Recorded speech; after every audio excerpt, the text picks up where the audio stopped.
नमस्कार। कभी ऐसा लगा है कि अपनी इंग्लिश को और फ्लुएंट और नेचुरल बनाना है, जैसे नेटिव स्पीकर्स बात करते हैं? तो आज हम एक ऐसे ही कमाल के सीक्रेट पर बात करने वाले हैं जो आपकी बातचीत का अंदाज ही बदल देगा।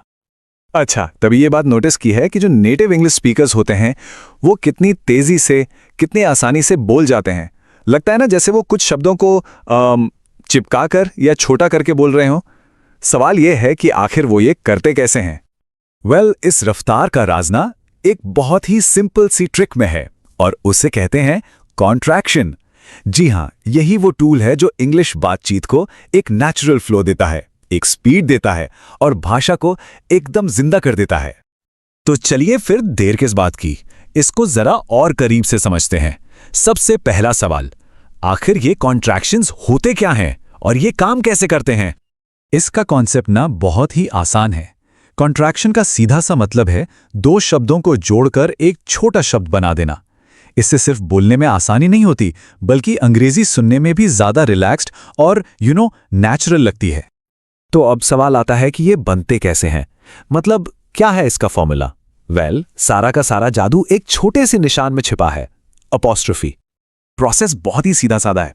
चलो एक उदाहरण लेते हैं, जैसे यू आर। अब इसमें हमें करना क्या है, दूसरे शब्द यानी आर का पहला अक्षर जो ए है उसे हटा देंगे और उसकी जगह बस एक अपॉस्ट्रोफी लगा देंगे और बस यू आर बन गया योर। है ना, एकदम सिंपल। चलो अब थ्योरी तो हो गई, अब इसे कुछ असल एग्जाम्पल्स के साथ एक्शन में देखते हैं। इससे ये कॉन्सेप्ट एकदम साफ हो जाएगा। और हाँ, एक मजेदार बात बताता हूं, ऐसा नहीं है कि कंट्रैक्शन सिर्फ बोलने में ही काम आते हैं।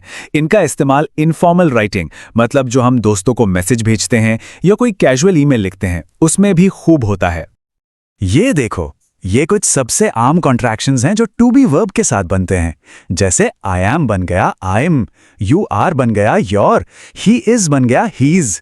देख रहे हैं पैटर्न कितना सिंपल है। और सबसे बढ़िया बात यह है कि यह सिर्फ आई यू ही शी तक ही नहीं है, किसी नाम के साथ भी काम करता है। जॉन इज भी बड़े आराम से जॉन्स बन जाता है। अब जरा सोचो, रोज की बातचीत में यह कैसा सुनाई देता है। आमतौर पर कोई आई एम अ डॉक्टर नहीं बोलता, वो कहते हैं I am a doctor. You are late की जगह यूर लेट और वी आर रेडी की जगह वे रेडी। सुना कितना फर्क है, कितना नेचुरल लगता है। तो अब जब हम ये समझ गए हैं तो इसे प्रैक्टिस में लाने का टाइम आ गया है। एक छोटे से क्विज के लिए तैयार हैं? चलो देखते हैं कितनी बात समझ आई। ठीक है, तो पहला सवाल, दे आर हेयर, इसका कॉन्ट्रैक्शन क्या बनेगा? सोचो जरा। अगर देर हियर सोचा था तो बिल्कुल सही, वही किया। आर का ए हटाकर अपॉस्ट्रोफी लगा दी। बहुत अच्छे। ओके, अगला वाला, ये थोड़ा सा अलग है। माय नेम इज पीटर, इसे कैसे कॉन्ट्रैक्ट करेंगे? याद है ना, मैंने कहा था कि ये सिर्फ प्रोनाउंस के साथ नहीं होता।